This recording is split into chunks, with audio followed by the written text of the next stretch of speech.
This is a critique of a recently published paper titled He or She, Reporting Court Cases of Trans-Identified Defendants in the UK. It was written by Dr. Amy Binns and Sophie Arnold from the University of Central Lancashire in the UK. It contends that the article, ostensibly promoted as a guide for journalists covering cases that could involve transgender men or women, uses sources and language that disclose the inherent bias from the authors and suggests a range of actions that goes against the advice from the news industry regulator and unions, and may also contravene the UK Equalities Act 2010. My analysis begins with a short history of the current trans panic that has gripped the UK and USA, before analysing a few of the linguistic choices made by the authors, which reveal their obvious biases and, as such, render the recommendations from the paper as clearly politically driven, rather than as a dispassionate call for fairness or accuracy in court reporting that it purports to be. I also suggest these political choices probably affected the groups which chose to engage with the research at the initial stage,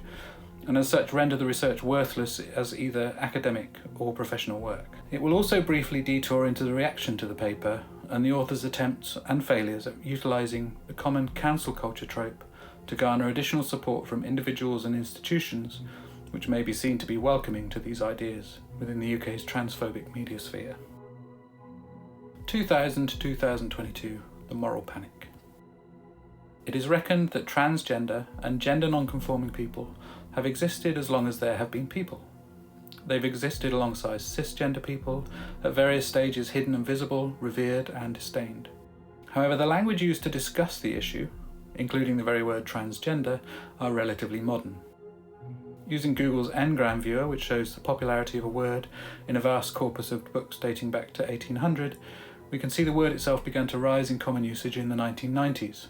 It was, however, coined in 1974 as a compound of trans, from the Latin for across, over or beyond, and gender, which has its roots in Latin genus.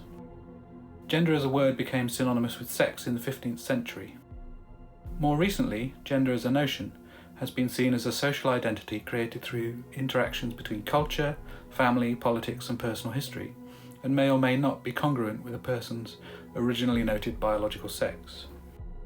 The birth of the 21st century moral panic around the rights of transgender people can be traced back, I think, to the final years of the 20th century, with the advent of the acronym LGBT. This coincided with the advent of Monica Helm's transgender pride flag, which debuted at the Phoenix, Arizona Pride Parade in 1990, and the slow acceptance of transgender people in general society. Prior to this, the acronym LGB had been used to describe the queer community sporadically since the 60s, and grew in popularity through the 70s and 80s as gay liberation became a prominent cause. Of course, we can trace a similar moral panic around gay liberation, which reached its height in the 80s with the advent of Clause, later Section 28, which prohibited schools from discussing or promoting anything to do with homosexuality. This period has many of the same characteristics as the 21st century trans panic, and may provide a timeline for how the current moral panic could play out. It should be noted that a few politicians that were vocal supporters of Section 28 are also prominent in the anti-trans movement and oddly have been adopted by the gender-critical movement as allies, despite their anti-abortion, anti-gay histories. In Stanley Cohen's words from 1972, a moral panic occurs when a condition, episode, person or group emerges to become defined as a threat to societal values and interests. We know a moral panic, he said, based on 3 criteria. 1. There is focused attention on the behaviour, real or imagined, of certain groups or individuals transformed into folk devils by the mass media. These folk devils are almost exclusively covered in a negative tone. 2. There is a gap between the concern over a situation and the objective threat that it poses. Usually the objective threat is far less than popularly perceived due to how authorities present it. 3. There is a great deal of fluctuation over time in the level of concern of a condition or situation. The typical pattern starts with discovering the threat, followed by a fast rise, then a peak of public crisis, which then subsequently and abruptly subsides. Public hysteria often results in the passing of legislation that's vindictive, unnecessary, and only serves to justify the agendas of those in power. I don't think it's necessary to go into depth with examples of these criteria because, As we're all aware, we're in the fast rise stage of the panic, and most people can find their own media examples. But we can see laws being enacted or rights removed based on this panic. However, in 2019, the transgender advocacy and support group Mermaids reported that coverage of trans issues had increased by over 6 times since 2012. And today, 1st of July 2022, the Daily Mail's website, which is the most visited website in the world, contained 10 stories that prominently include transgender issues. As trans people make up an estimated 0.6% of the population, I think it's fair to say that this coverage could be called over the top. It is sufficient to say that within the framework of this moral panic, the reporting of transgender issues becomes a site of considerable tension as individual or institutional biases butt up against style guides, conventions and legislation. And into this step Binns and Arnold to recommend ways for journalists and newsrooms to cover trans issues. Just as a side note, there's no such thing as an unbiased opinion. Journalists and anyone else who claim to be wholly objective clearly can't be trusted because they're either lying to you or themselves. An academic paper covering a contentious subject that doesn't understand its own agenda fails at every turn. The same is true of a video essay, and I think my own views on this are well represented in this analysis. The authors and the contributors. The lead author of this guide is Dr. Amy Binns. She is a senior lecturer of digital journalism at the University of Central Lancashire in the School of Arts and Media.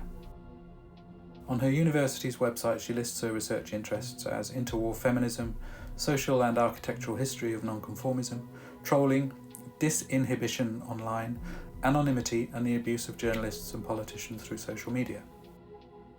In the absence of any personal knowledge of Binns, we can make some assumptions as to her beliefs on the issue of transgender rights and politics by the people she follows on Twitter. Shinigami Eyes is a browser plugin that uses a community-built list to highlight whether a person online is a trans ally, in which case they appear in green, or have a history of posting transphobic content. Their names then appear in red. Of the first 20 follows on the platform, 7 names are black, i.e. they have not been tagged, 1 is green and 12 are red. The red names include prominent anti-trans activists such as Julie Bindel, Helen Joyce, Emma Hinton and Malcolm Clark, and the anti-trans campaign group LGBT Alliance. She also follows Emma Nicholson, a Conservative politician notorious for her support for Section 28 in the 80s. Sophie Arnold is a journalism lecturer at UCLan and has a smaller, well practically non-existent social media presence, and doesn't seem to have a profile beyond 2 papers written with Binns on the university's website, although she appears to teach into the Level 1 journalism course, The Professional Journalist. In the course of writing the guidance, Binns and Arnold say they reached out to a number of organisations to solicit their opinions. In the end, those taking part were For Women Scotland, the Women's Rights Network, and Fair Play for Women. For our first piece of language analysis, we should note how these 3 groups are described within the paper, and the oppositional way other groups, and one group in particular, are labelled.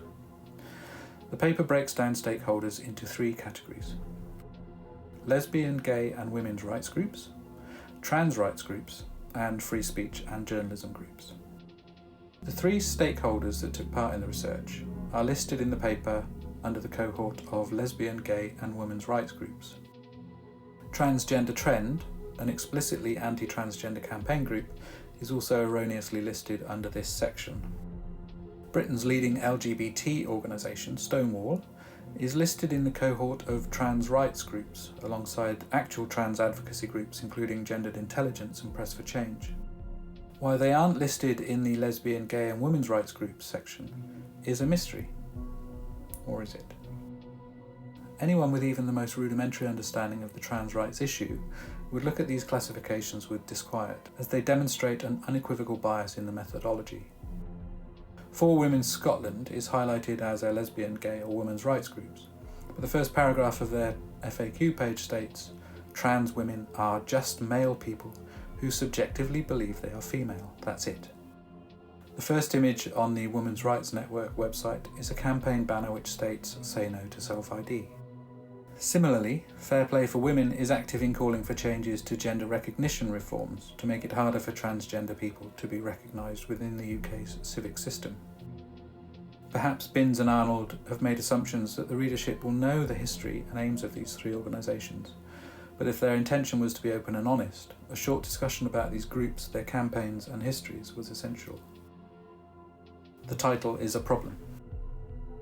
Our first indication that there may be an issue with objectivity occurs in the title of the paper and its use of the term trans-identified.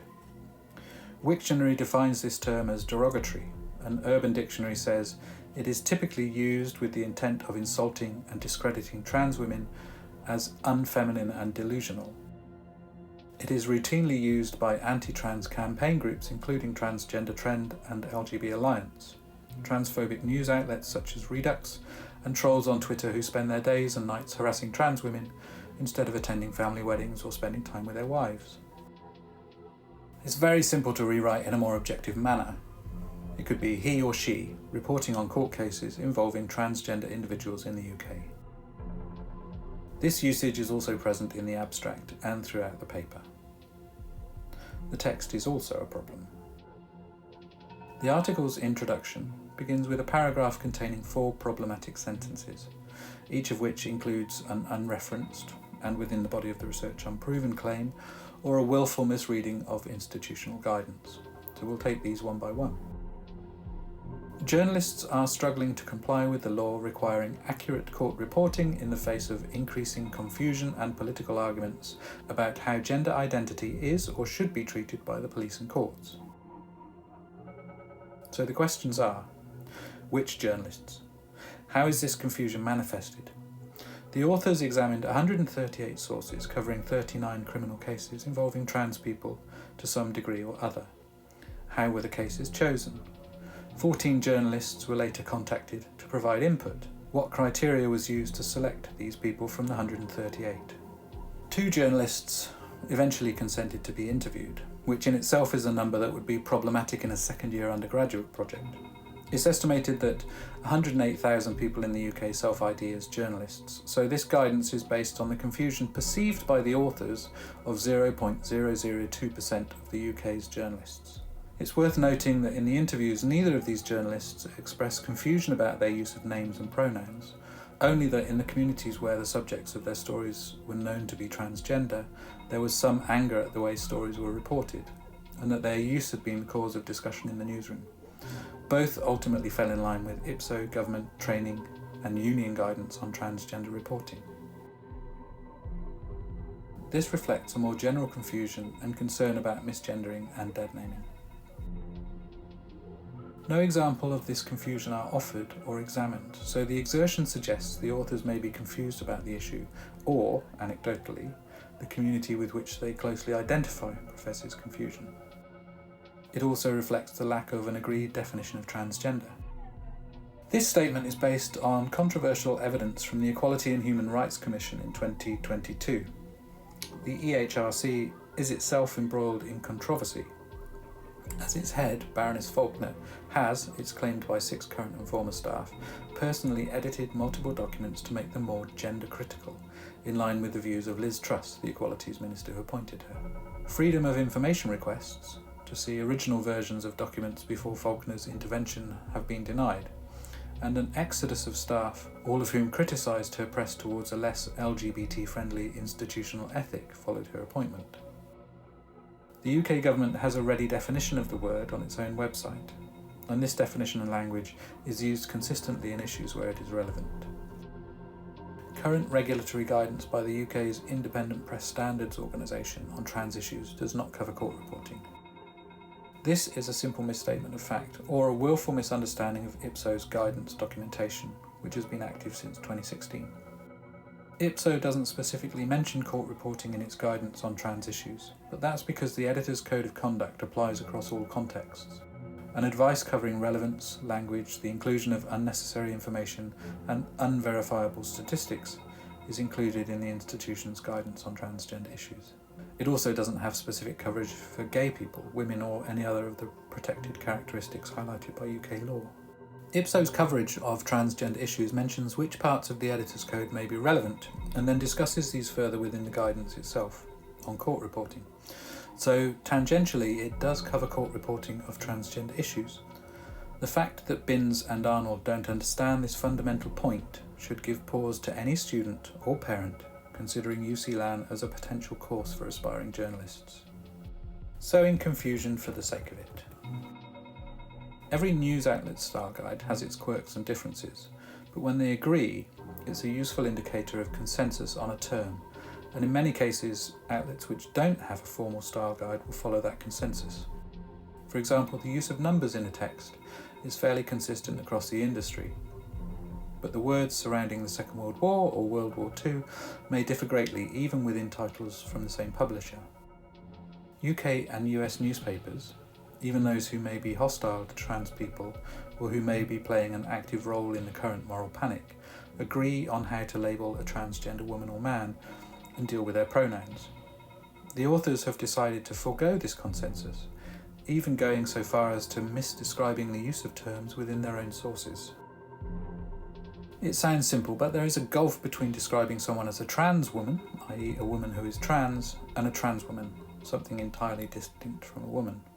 The latter is a common dog whistle for transphobic ideas.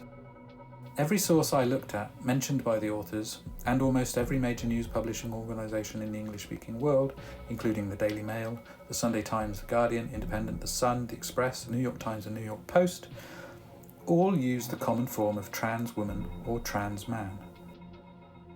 Even right-wing outlets outside the mainstream, which aspire to be taken seriously, such as the Daily Caller and the Daily Wire, do not use the compound version of the word.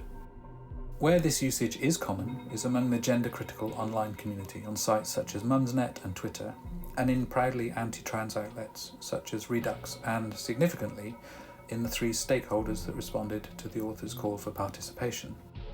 Its use here tells us exactly where Binns and Arnold are coming from. In an act of obvious academic self-harm or an attempt at selection bias, it also tells potential participants the same thing. Unfortunately, the initial contacts with these stakeholders are not available, but it's entirely possible that the use of the compound word trans woman in this outreach acted as a political filter, ensuring that the request was only taken seriously by those organisations that could be said to have common cause with the authors. The trans rights groups, and trans people in general, are well versed in the language of the gender-critical movement, and by necessity are wary of requests for participation in projects that may appear from the outset to be hostile to trans people. It is commonly understood that these are bad faith actors who cannot be relied upon to be honest in their intent or output. This may be one way the authors obtained the results they were looking for and didn't have to deal with contrary viewpoints. It also gives them some methodological cover. They did try to engage with the trans community, but were ignored or rebuffed. A general reader may not understand the context of their attempts at engagement and take them at face value. Getting journalists in trouble. I'm not going to go through the entire text because it is a mess of opinion, conjecture, and confirmation bias that, in the stakeholders section especially, could be used by any of these stakeholders in an FAQ section of their websites, and that's always a bad sign. The authors editorialise extensively, including in sentences such as "Fair Play for Women has taken an active role in challenging reporting of crime by trans-identified defendants." This is bad academic practice. We also see some of the language used in the interviews recycled into the guidance for journalists, which the authors seriously expect newsrooms to adopt. For working journalists and news organisations, this guidance is probably the most troubling aspect, as it contradicts and attempts to subvert guidance from the press regulator. If followed, this guidance may open up reporters to complaints and could lead to fines of up to £1 million per infraction. For example, the paper's guidance element 3, which says seek to provide your reader with the most accurate information where possible regarding the person's status, such as official name change, medical treatment, time of transition or gender recognition certificate, is covered by IPSO's guidance on transgender issues, which says, does the article include unnecessary information such as irrelevant references to previous identities, publication of pictures of individuals pre-transition, or references to medical details, and would almost certainly contravene Clause 2 of the editor's code. Section 5 of the paper, which says, "Make clear the biological sex of the defendant high up in the story," would appear to be covered by the sections on relevance, language and publicity, and could contravene sections 1, accuracy, 2, privacy, and 12, discrimination in the code. The use of academic guidance to encourage working writers to imperil their careers is irresponsible and would in most places be regarded as gross misconduct. To compound this bad advice, the guidance is also at odds with advice from the National Union of Journalists, which may cause problems in cases where a reporter is reprimanded for an upheld ipso complaint and requests support from their union in any misconduct employment case. It's also contrary to guidance from the National Council for Training Journalists, which recommends following the Trans Journalist Association's style guide in these matters. Moreover, both Binns and Arnold are teaching into practical courses that appear to be validated by the NCTJ. If they're going off script and encouraging students to actively disregard IPSO's code of conduct and the course validation guidance, they are providing bad service and likely giving those students a significant handicap when it comes to searching for work. It could also open the university up to claims of academic incompetence from students. Summary. The University of Central Lancashire acted quickly to remove this guidance from its homepage once the nature of its content was publicised, but the paper remains accessible through its research portal. However, before removal, the paper was covered by Hold the Front Page, shared widely by both trans-hostile and trans-positive Twitter users, and its informal retraction was covered by the Press Gazette. Following the initial publication, Binns used her Twitter account to reach out to the Daily Mail, trans-hostile mainstream commentators including Janice Turner from the Sunday Times, Julie Bindel from the Mail on Sunday, and author Helen Joyce.